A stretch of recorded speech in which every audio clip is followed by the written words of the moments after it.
बिस्मिल्लाहिर्रहमानिर्रहीम। अस्सलाम वालेकुम स्टूडेंट्स, आप कैसे हैं? उम्मीद है कि आप सब खैरियत से होंगे। मैं आपकी एसएसटी की टीचर आसमा हूँ। आज का हमारा टॉपिक है unit number 3, over past and over present. Chapter number 1 है कैलेंडर्स। शॉर्ट क्वेश्चन है, define are leap year. Leap year को डिफाइन करें। If the number of days of the years is actually divisible by the 4, it will be a leap year. अगर हम दिनों साल को 4 पे डिवाइड करते हैं तो ये लीप ईयर बनता है। क्वेश्चन नंबर 4 है, how long is a decade. Decade का जो अरसा है वो कितना है? A decade is a period of 10 years. ये 10 ईयर्स का है। व्हेन वी टॉक, जब हम बात करते हैं अबाउट 2 डिकेड्स की, वी मीन 20 ईयर्स, तो ये 20 ईयर्स का है and so on. Question number 3 है, how long is a century. जो सदी का अरसा है वो कितना लंबा होता है? A century is the period of 100 years, और ये 100 ईयर्स का पीरियड होता है। व्हेन वी से, जब हम कहते हैं that we are living in the 21st century, हम किसवीं सदी में रह रहे हैं, इट मीन, तो इसका मतलब है दैट वी हैव पास, तो हम गुजार चुके हैं 20 सेट्स ऑफ 100 ईयर्स के since the birth of Christ, और ये हजरत ईसा अलैहिस्सलाम की पैदाइश से साल से है।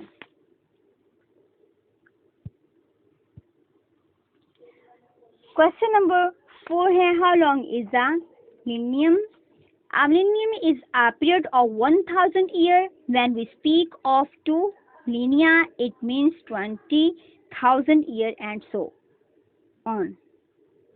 यानी कि ये 1000 years का होता है। तो जब हम कहते हैं 2 millennia, तो इसका ये मतलब है कि 2000 साल का है ये। Question number 5, Why farmers needed a calendar? किसानों को कैलेंडर की जरूरत क्यों होती है? Farmer needed a calendar that would fix the dates for the beginning and end of the different seasons of the year so that crops could be planted and harvested on time. Farmers को calendar की जरूरत इसलिए होती है क्योंकि इसके ऊपर date जो है वो फिक्स होती है। जब इनकी फसलें उगने का टाइम होता है, इनकी फसल जो काश्त करने का टाइम होता है, स्टार्ट से लेके एंड तक इसकी डेट वहाँ पे फिक्स होती है, इसलिए किसानों को इसकी जरूरत होती है। क्वेश्चन नंबर 6 है, why we need calendars today. हमें हर रोज कैलेंडर की जरूरत क्यों होती है? Today we need calendars to record और schedules events and a plan production and delivery of good and services. हमें कैलेंडर की जरूरत इसलिए होती है क्योंकि इसमें डेली का जो है वो शेड्यूल रिकॉर्ड हुआ होता है और अपने प्लान के मुताबिक ये एक अच्छी खिदमत सर अंजाम दे रहा होता है, इसलिए हमें कैलेंडर की जरूरत होती है। लॉन्ग क्वेश्चन है। Question 1, explain the difference in the number of days in the solar and lunar year. Solar और लनर ईयर में जो फर्क है वो एक्सप्लेन करें। Lunar year, a lunar year consist of 354 days. ये 354 डेज का होता है। As the half day can not be shown in a calendar, और हाफ डेज पे इस कैलेंडर पे जो है वो जाहिर नहीं होते। It is accommodated by having some months, इसमें कुछ महीने होते हैं, ऑफ 30 डेज जो कि 30 दिनों का होता है, एंड सम ऑफ 29 और कुछ 29 दिनों का होता है। Solar year, the solar calendar, the Islamic lunar calendar, ये इस्लामिक लैनर कैलेंडर है। Can not maintain a fix relation with a cycle of seasons, ये मौसमों के हवाले से जो है वो फिक्स नहीं होता, इसका कोई रिलेशन नहीं है। Because the lunar calendar year is 11 days, क्योंकि ये लैनर ईयर जो है वो साल के 11 डेज पे है, छोटा होता है देन दी सोलर कैलेंडर से। सोलर कैलेंडर ईयर 365 माइनस 354 यानी कि 11 डेज का।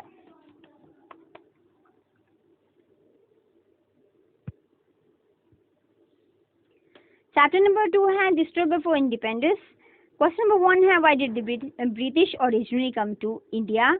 ब्रिटिश जो थे, बरतानवी जो थे, वो इंडिया कैसे आए, क्यों आए? The British came to India to trade with the East. They established the East India Company in India in 1600। British जो थे वो इंडिया आए, नस्ली रास्ते के जरिए वो इंडिया आए, और इंडिया के उन्होंने जो है वो अपनी कंपनी 1600 में कायम कर ली। इन दी 18th सेंचुरी, 18वीं सदी में, वन डे उन्होंने देखा that the Mughal empire was breaking up, यानी कि जो मुगल सल्तनत थी वो बिखर गई थी, टूट गई थी। दे ग्रेजुअली बिकेम इन्वॉल्व, और वो शामिल हो गए इन दी पॉलिटिक्स, सियासत में, ऑफ इंडिया की, and put into places different policies यानी कि मुख्तलिफ जगहों पे वो सियासत करने लगे in order to gain control of more and more India territory, यानी कि वो मुख्तलिफ जगहों पर ज़्यादा से ज़्यादा जो थे वो सियासत करना शुरू उन्होंने कर दी। क्वेश्चन नंबर 2 है list the problems that led to the war of indolence. जंग तासुब के बारे में जो प्रॉब्लम्स आई, जो मुश्किलात आई, उसकी फहरिस्त बताएं। दे वर नॉट एबल टू पे दी हैवी टैक्स अदा करने के लिए, यानी कि उनके पास रकम नहीं थी। और teaching in good schools was in English, अच्छे जो टीचर थे वो in good schools in English, उन स्कूलों में जो थी वो इंग्लिश थी। दे डोंट अंडरस्टैंड इट, और वो उसको समझ नहीं सकते थे। All good jobs was given to the British, और तमाम अच्छे काम जो थे, अच्छी जॉब्स जो थी वो जस्ट बरतानिया के लिए थी, उनको दी गई थी। Number 4 English was becoming the new language of the government, यानी कि गवर्नमेंट सरकारी जुबान इंग्लिश को सरकारी जुबान का दर्जा दे दिया गया। Number 5 the British were paid more than India, और बरतानवी जो थे वो ज़्यादा से ज़्यादा इंडिया जो थे वो ज़्यादा से ज़्यादा इसको पे करते थे।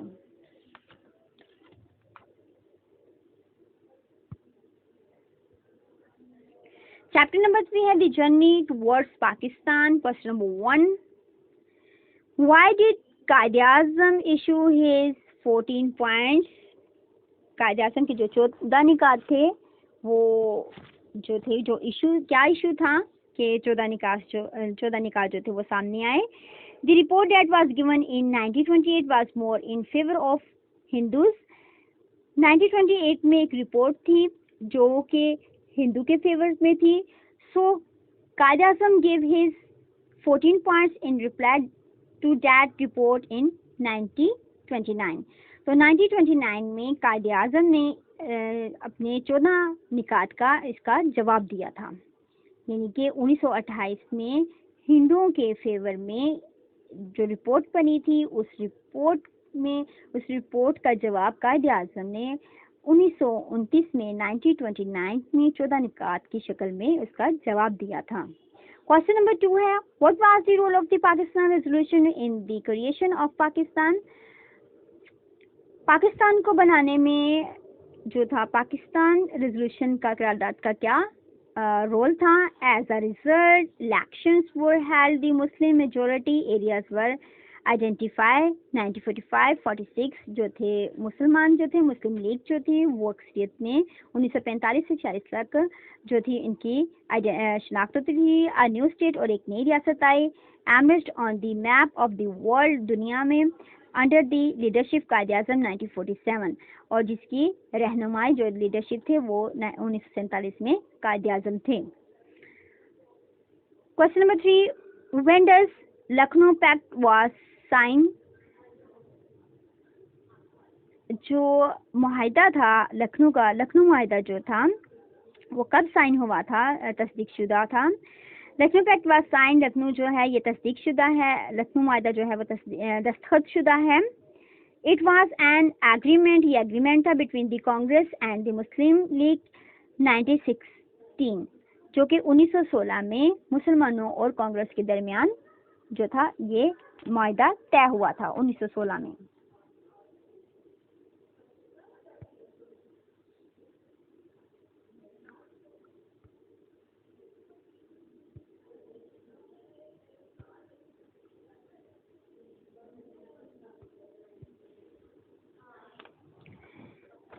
चैप्टर नंबर 4 है the great leader of Pakistan. Question 1 who was suggest the name of Pakistan. Pakistan का नाम किसने तजवीज़ किया था। विस्वी लीडर चौधरी रहमत अली, ही सजेस्ट द नेम पाकिस्तान इन 1933 में चौधरी रहमत अली खान ने इसका नाम तजवीज़ किया था। Question 2 who was the first prime minister of Pakistan. Pakistan के फर्स्ट प्राइम मिनिस्टर जो थे वो कौन थे। Liaquat Ali Khan. Pioneer in the Pakistan movement work alongside Quaid-e-Azam. He was the first prime minister of Pakistan. Liaquat Ali Khan जो थे वो इसके फर्स्ट प्राइम मिनिस्टर थे और Quaid-e-Azam के साथ उन्होंने काम किया था। क्वेश्चन 3 है हु वाज मादरी मिलत। मादरी मिलत कौन है। मादरी मिलत Fatima Jinnah was the sister of Quaid-e-Azam। who gave up her career in dentistry and joined the struggle for Pakistan. मातृ मिल्लत फातिमा जिन्ना जो थी कायद आज़म की बहन थी और उन्होंने इनके साथ मिलके काम किया था, अपने भाई के साथ मिलके काम किया और पाकिस्तान हासिल करने में उन्होंने काफ़ी स्ट्रगल की थी। क्वेश्चन नंबर 4 है, who was the first governor of Sindh? Rana Liaquat Ali Khan was the first women governor of Sindh. He devoted her life first to the independence movement and then to the social uplift of the young Pakistan. Long question है और write a note on Sir Syed Ahmad Khan. Sir Syed Ahmad Khan was born in Delhi in 1817. Sir Syed Ahmad Khan जो थे वो दिल्ली में 1817 में पैदा हुए. He was judge in the India Court. वो इंडिया कोर्ट के जज थे. He worked hard to remove misunderstanding between the British and the Muslims. और उन्होंने मुसलमानों और बरतानवी हुकूमत के दरमियान जो भी गलतफहमियां थी उस पे उन्होंने काम किया. Sir Syed Ahmad Khan was given the title of Sir by the British and came to the now as Sir Syed. यानी कि सर सैयद अहमद खान को ब्रिटिश ने सर का खिताब दिया था और उसके बाद ये सर सैयद अहमद खान के नाम से जाने जाते थे. He was first to set up a modern school in Aligarh और उन्होंने अलीगढ़ स्कूल की बुनियाद रखी. He later founded the Mohammedan Anglo-Oriental College in 1875. उसके बाद उन्होंने 1875 में मोहम्मद एंग्लो ओरिएंटल कॉलेज की बुनियाद रखी.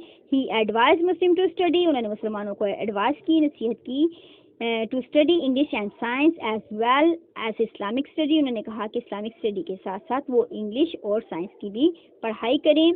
ही पब्लिश द जर्नल तहजीबुल अखलाक और उनका जो था पब्लिशर हुआ था तहजीबुल अखलाक रिसाला. This great scholar and leader died on 27 March 1898 at Aligarh, India. अजीम रहनुमा जो थे सर सैयद अहमद खान, ये 27 मार्च 1898 में इंडिया अलीगढ़ में इनकी डेथ हो गई थी, वफात हो गई थी.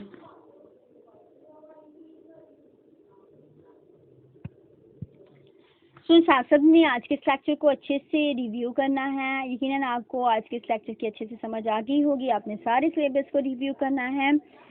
5 तारीख से इंशाल्लाह आपके ऑनलाइन पेपर स्टार्ट हो रहे हैं. आपके पेपर एमसीक्यूज की शक्ल में होंगे. एमसीक्यूज 25 होंगे और इसके टोटल मार्क्स 50 होंगे. अगर आपको पेपर के रिलेटेड कुछ भी पूछना है, कोई भी सवाल आपका हो तो आप पूछ सकते हैं या फिर आप स्कूल ऑफिस से कांटेक्ट कर सकते हैं. स्टूडेंट्स अपना बहुत सारा ख्याल रखिएगा. मुझे अपनी दुआ में याद रखिएगा. अल्लाह हाफिज़.